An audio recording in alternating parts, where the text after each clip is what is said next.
तो कल मैं आप लोगों को ब्रिक्स कराया था, G7 कराया था, G20 कराया था, नाटो कराया था। उसके बाद मैं एससीओ भी कराया था, लेकिन ये मैं बहुत स्पीड में लेके चला गया। हालांकि ये भी बहुत इंपॉर्टेंट है, ये भी हर साल होता है, तो मैं यहीं से स्टार्ट करने का कोशिश करूंगा। और इसके बाद बिम्स्टेक भी है, कॉप भी है, जो भी जो उन लोग भी वो सब भी ये एनुअल समिट ही है, तो ये सब आपको जरूरी है, इंपॉर्टेंट है एग्जाम के पर्सपेक्टिव से। तो चलिए देखते हैं। जैसे कि इसका हेडक्वार्टर कहाँ है एससीओ का, ये चाइना ने बनाया है इसका, तो इसलिए हेडक्वार्टर भी बीजिंग चाइना में ही होगा।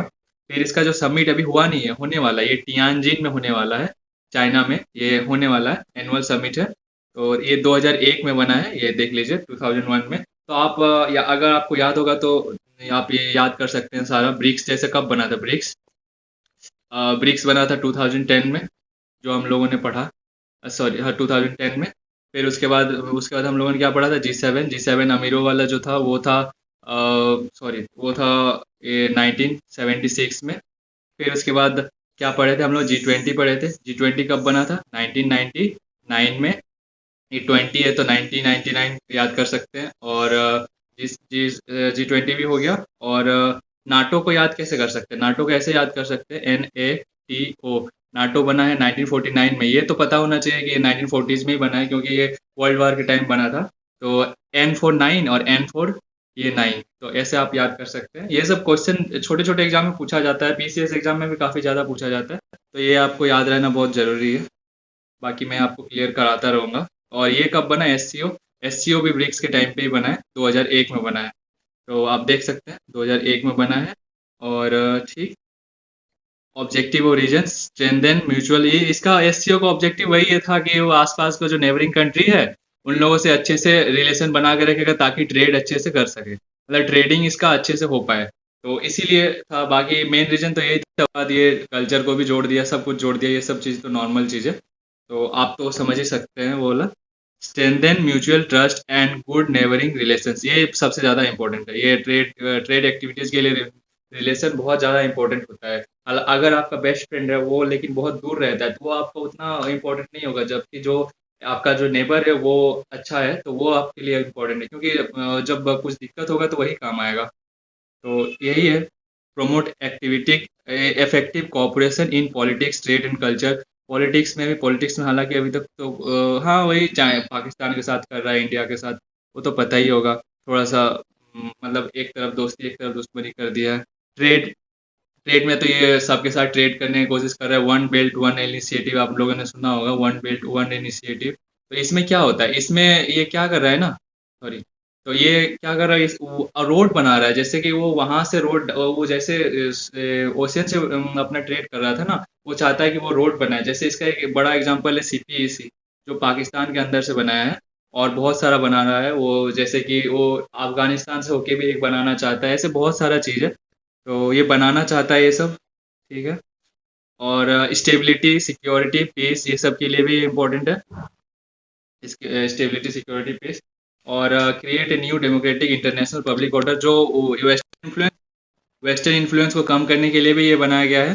ताकि ये बोल रहा है कि न्यू वर्ल्ड ऑर्डर जो बनेगा वो इसके हिसाब से चले, इन लोगों के हिसाब से। तो ये एक है। और और क्या है? काउंटर टेररिज्म, टेररिज्म को खत्म करना। सेपरेटिज्म मतलब जैसे नॉर्थ ईस्ट के आदमी है ना, वैसे ही वहाँ भी रहते होंगे। और ऐसे बहुत सारे ग्रुप हैं जो मतलब चाहते हैं कि हम लोग को अलग देश चाहिए, तो वो सबसे निपटने के लिए। फिर एक एक्सट्रीमिज्म आता है। एक्सट्रीमिज्म मतलब माओइज्म बोला जाता है, ये यहीं से पैदा हुआ है माओइज्म। ये ऐसा है ना कि इसके लिए तो एक डिटेल वीडियो बनाना होगा, एक्सट्रीमिज्म क्या होता है, क्योंकि इन लोग मतलब ऐसा है कि इन लोग वायलेंस को सपोर्ट भी करता है। इंडिया में भी ऐसा एक ग्रुप है, सीपीएम नक्सलवादी, आप लोगों ने सुना होगा, यहीं से आया है। मतलब ये आइडियोलॉजी यहाँ से आया है। तो इसको कैसे याद रख सकते हैं? इसको याद रखने कोई यही नहीं है। आप इसके आसपास का जो ये है ना नेबरिंग कंट्री, उसको आप याद कर सकते हैं, बड़ा बड़ा चाइना, रसिया, इंडिया, पाकिस्तान, इतना तो आपको पता होना चाहिए। फिर इसके बाद क्या? Iran, Kazakhstan, Kyrgyzstan, Turkmenistan, Uzbekistan, Belarus. तो आपको ये जो ये 5 गो कंट्री है, एशियन कंट्री, ये के के टी टी यू का मतलब के T U, Kazakhstan, Kyrgyzstan, Turkmenistan, Tajikistan, Uzbekistan. तो उसमें से ये तुर्कमेनिस्तान नहीं आएगा, बाकी सब आएगा। तो ये आप देख सकते हैं। और एक बेलारूस को आपको ऐड करना होगा, बेलारूस। और एक ईरान, बाकी तो है सब वही है। आप थोड़ा अच्छे से पढ़ेंगे तो आपको याद हो जाएगा, आप क्लियरली अगर देखेंगे तो हो जाएगा। सबसे बड़ा बड़ा जो है वो सब तो आएगा ही, चाइना आ गया, रसिया आ गया, इंडिया आ गया, पाकिस्तान आ गया, ये तो आपको याद रखना है। फिर उसके बाद जो KKTTU है, वैसे करके हम 5 कंट्रीज को याद करते हैं जो किससे टूट के बना है, ये रसिया से टूट के बना है। तो वो 5 को में से सिर्फ तुर्कमेनिस्तान नहीं है, बाकी सब है, और एक ईरान और एक बेलारूस। याद रख सकते हैं, ज़्यादा कुछ हार्ड नहीं है। हालांकि जो बड़ा है उन लोगों को याद रखने की जरूरत नहीं है, उसमें वैसा क्वेश्चन नहीं आएगा। ठीक है। अब SCO देख लिए, वैसे एक बना है क्वाड। अब आपको पता होगा कि चाइना कितना ज्यादा उभर रहा है, बहुत ज्यादा ही उभर रहा है ये। तो इसको काउंटर करने के लिए ये भी अपना चाहता है ना कि अपना न्यू, अपना वर्ल्ड ऑर्डर, ये अपना इन्फ्लुएंस जमाए सब जगह। तो इसको काउंटर करने के लिए अमेरिका ने बनवाया है कि इसको खत्म करना होगा, मतलब इसको दबा के रखना होगा, तो इसीलिए ये क्वाड बनाया गया था। तो क्वाड कब बना था? 2007 में बना था। हालांकि ये उसके बाद कुछ चला ही नहीं, तो इसीलिए इसको बंद कर दिया, बंद नहीं किया, मतलब नॉर्मल रहा। फिर इसको 2017 से फिर इसके ऊपर ध्यान दिया गया। तो ये आपको समझना पड़ेगा। ठीक। ये इसका समिट इंडिया में हुआ है, मार्च में हुआ था। बहुत सारे मीटिंग हुए, एनुअल समिट है। ठीक। ये क्या है? Ensure A free and open Indo Pacific region. तो आपको पता होगा जो इंडो पैसिफिक रीजन है, ये देखिए, ये क्वाड वाला है, यहाँ पे चाइना है। ये यहाँ पे सबके जो कंट्री है उस सबके आसपास का जो ओशन है या फिर सीज है, उस पर अपना कब्जा कर रहा है ये, और इतना घटिया position दे रहा है, बोल रहा है कि यहाँ पे मेरे हमारे पुरखों का जमीन हुआ करता था, जो अभी डूब चुका है, तो इसीलिए ये डूब चुका है, तो क्या हुआ, लेकिन था तो हम लोग का ही, तो वो हमारा है, तो ऐसा बोल के वो बहुत सारे लोगों का जगह ले रहा है, जैसे ताइवान का। फिर ताइवान को तो अपना मानता ही है, फिर वो फिलीपींस का, वियतनाम का, वैसे करके सारा जगह का अपना जगह बोल दे रहा है, ऐसा करके कर रहा है। तो उसको इन्फ्लुएंस को कम करने के लिए ये चार क्वाड बना। क्वाड में क्या, कितना कंट्री है क्वाड में? चार है। जापान है, सॉरी, इंडिया है, जापान है, USA है, और ऑस्ट्रेलिया है, ताकि ये इंडो पैसिफिक रीजन है, इसको कवर कर सके। बस यही है। और जो SCO था, SCO क्या, वो SCO मैंने कहा था कि वो अपना rolled one belt one initiative बना रहा है।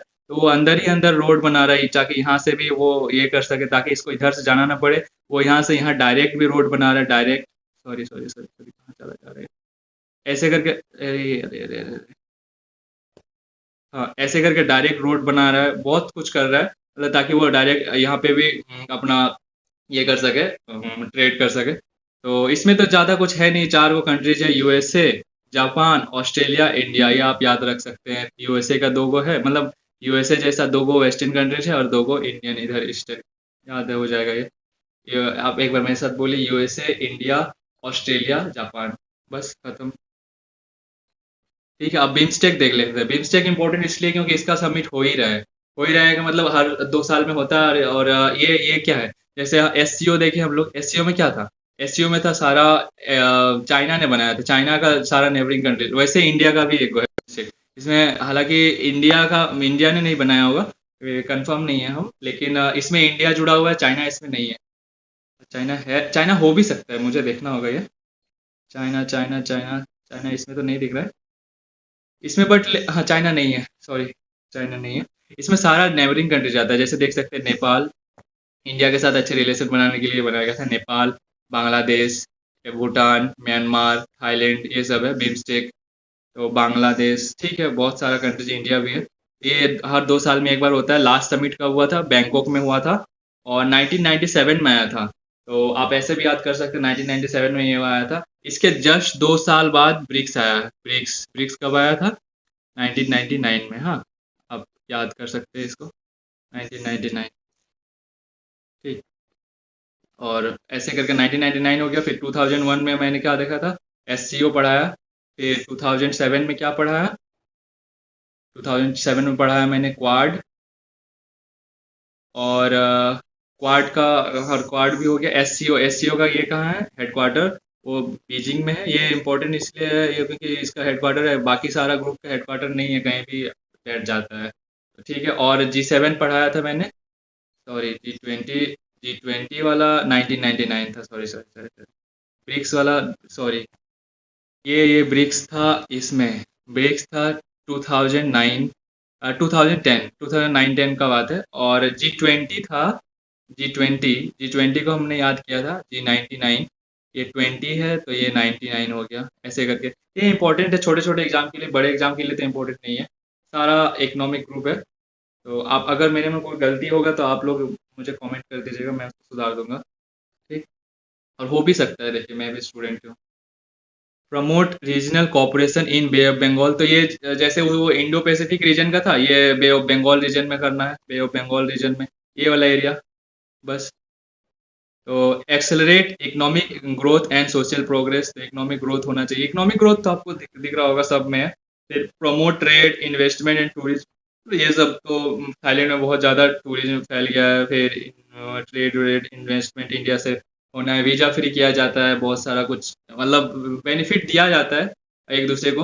तो ठीक है। Strengthen cooperation in technology energy and fisheries. तो फिशरीज में भी कोऑपरेट किया जाना चाहिए, एनर्जी में भी और टेक्नोलॉजी में भी कोऑपरेट करने का बात हुआ है। हालांकि उतना तो कुछ होता नहीं है ऐसा। ये हाल है कि श्रीलंका जो है ना, श्रीलंका तो इंडिया का तमिलनाडु वाला एरिया का जो ये फिशरीज है उन लोगों को तो पकड़ लेता है और रख लेता है।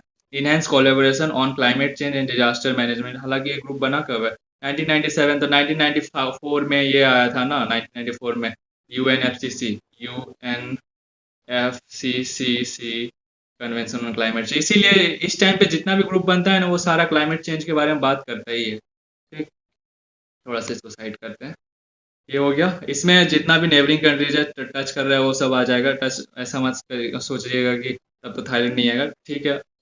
एक्स्ट्रा हो गया ये। भूटान, इंडिया, म्यांमार, नेपाल, श्रीलंका हो गया।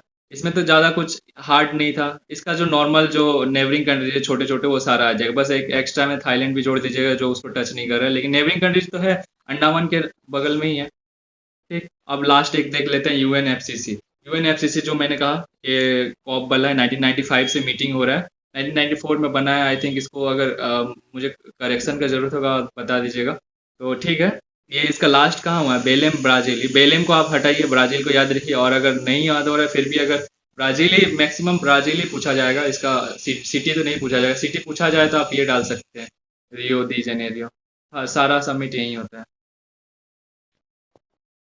ठीक है, ऐसे करके। ठीक। तो ये क्या है? ये United nation framework convention on climate change. तो इसमें सारा क्लाइमेट चेंज के बारे में बात होगा कि आप कैसे एनर्जी को ये कैसे आप अच्छे एनर्जी को यूज किया जा सके, क्लीन एनर्जी को, वो सब के बारे में बात किया जाएगा। तो बस वही है, और तो कुछ है नहीं। ये एनुअल समिट है, ये होता है और हर साल कुछ ना कुछ बात किया जाता है, कैसा प्रोग्रेस है, सब कुछ के बारे में बात होता है। Review implementation of the UNFCCC. क्या क्या इम्प्लीमेंटेशन में मतलब रिव्यू किया जाता है, कैसा कैसा कुछ कुछ हुआ, एग्जामिन किया गया, किया जाता है। Adopt decision to promote effective and climate effective climate actions. Climate actions को और ज़्यादा प्रमोट करने के लिए डिसीजंस लिए जाते हैं। Negotiate global agreement to combat climate change. तो और नेगोशिएशन भी किया जाता है कि आप देखिए इतना इससे ज़्यादा मत कीजिए। और हालांकि कोई कोई मानता नहीं है तो फिर उन लोगों को छोड़ दिया जाता है। जैसे यूएस है, यूएस पेरिस ट्रीटी या हाँ, पेरिस ट्रीटी से वो बाहर निकल गया है। हाँ, पहले निकल गया था, अभी तो डब्ल्यूएचओ से भी बाहर निकल गया है। Mobilise climate finance and support for developing nations. और डेवलपिंग नेशंस जिनके पास पैसा नहीं है, जो कोई भी नेशन जो डेवलप है ना, उसको एक बार इंडस्ट्री का फेज से गुजरना ही पड़ता है। इंडस्ट्री का फेज मतलब ये पॉल्यूशन, पॉल्यूशन वाला फेज से गुजरना ही पड़ता है। इंडस्ट्री होगा तो पॉल्यूशन होगा, तब जाके ये ग्रोथ करेगा। तो इंडिया तो अभी यहाँ पे है, इंडिया। तो ऐसे करके आप ये कर सकते हैं कि इंडिया में अभी पॉपुलेशन तो हो गई। और ये जो जर्मनी, यूएस नहीं बोलेंगे, यूरोपियन यूरोपियन कंट्रीज जितना भी है ना, वो लोग यहाँ है। मतलब उन लोग ग्रोथ कर चुका है, इंडस्ट्रियल फेज से पहले ही निकल चुका है लोग। ठीक है। तो एसएस प्रोग्रेस, कितना प्रोग्रेस हुआ उसके बारे में भी बात होता है। Towards climate goals and targets. बहुत सारा इंडेक्सेस है, इसके बारे में मैं एक वीडियो लाऊंगा जिसमें कि बताया जाता है। जैसे एसडीजी सस्टेनेबल डेवलपमेंट गोल में पहली बार इंडिया 100 टॉप 100 में आ गया। जैसे इस बार का रैंक है 1999। ऐसे करके बहुत सारा चीज़ है जो आता है, जिसमें बताया जाता है, पूरा वर्ल्ड को दिखाया जाता है कि देखिए कितना अच्छा प्रोग्रेस कर रहा है। अच्छा चीज़ है। तो इसमें सारा मेंबर है, ऑल यूनियन मेंबर्स। इसमें 194 मेंबर्स, इसमें ये थोड़े पूछा जाएगा। 194 मेंबर्स है, मतलब सारे ऑर्गेनाइजेशंस भी आ जाते हैं इसमें, सारे non government organisation, business leaders, youth leaders, सारे आ जाते हैं। मतलब जितना है सब आ जाता है, देख सकते हैं। सब तो हो गया। और ऐसा नहीं है कि ये इतना सब कुछ कर लिए तो ये खत्म हो गया। ये पार्ट टू था और ये खत्म नहीं हुआ है। ये द एंड, मतलब इसका पार्ट टू आएगा। पार्ट टू आएगा क्योंकि जैसे कुछ कुछ समिट बचे हुए हैं, जैसे कि आसियान है। आसियान ये इम्पोर्टेंट है, ये सब आसियान, सार्क और बहुत सारे इंपॉर्टेंट इंपॉर्टेंट है। और उसके साथ साथ कुछ कुछ इन्वायरमेंट कन्वेंशन है, बहुत ज़्यादा ज़रूरी है, वो सब भी मैं लेके आऊँगा। तो ठीक है, थैंक यू। और आप पार्ट 1 पहले देखिएगा, उसके बाद इसे देखिएगा, तो समझ आएगा। और अगर कुछ प्रॉब्लम दिखे, तो आप मुझे बता सकते हैं। और थैंक यू। ठीक है, समझ आया तो आप थैंक यू भी बोल सकते हैं। ठीक।